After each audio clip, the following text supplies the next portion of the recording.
Tout était calme à la gare centrale de Hambourg vendredi matin. Le syndicat des cheminots EVG ayant appelé à une grève entre 3h et 11h pour coïncider avec l'affluence du matin.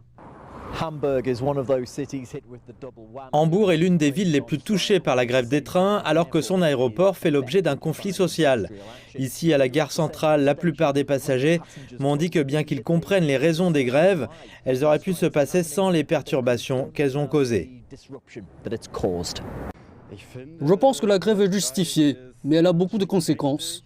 Par exemple, nous venons de faire un voyage de classe d'une semaine à Hambourg.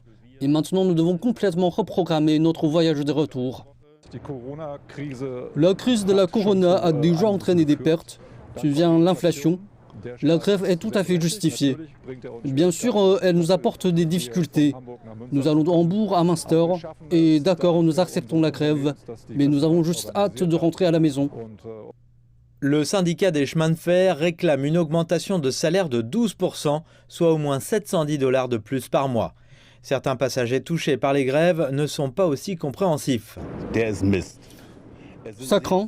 Il y a beaucoup de gens, des gens modestes qui veulent partir en vacances, qui veulent prendre l'avion, qui ont économisé pour voyager et rien ne marche. Il faut y penser. Quel est l'impact de toutes ces annulations de trains? Combien cela nous coûte-t-il en milliards en tant que pays? À Hambourg, Düsseldorf et à l'aéroport de Cologne, le personnel de sécurité est en grève depuis jeudi et jusqu'à vendredi soir. Environ 700 vols en partance seront affectés, ce qui touchera quelques 100 000 passagers. Les représentants syndicaux affirment que les employeurs leur ont opposé une fin de non-recevoir. Nous avons maintenant 2 ans de pourparlers, 9 cycles de négociations et nous en sommes au même point. Nous constatons que les employeurs cherchent à gagner du temps. C'est pourquoi nous avons dit que nous devions accélérer le rythme afin de parvenir à une conclusion avant les vacances d'été.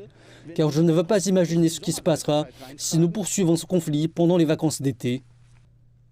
L'inflation est au cœur de l'argumentation. Bien qu'elle ait ralenti à 7,4% en mars par rapport au pic de 8,8% atteint en octobre dernier, elle reste relativement élevée et se répercute sur le coût de la vie. C'est pourquoi les syndicats représentant le personnel de sécurité des aéroports demandent des augmentations de salaire. Dans le même temps, les syndicats des chemins de fer ont fixé la fin du mois pour trouver un accord, ce qui semble très improbable à l'heure actuelle. Avec la menace d'une action syndicale à long terme qui pèse sur le réseau, l'Allemagne pourrait connaître un été de chaos dans les transports.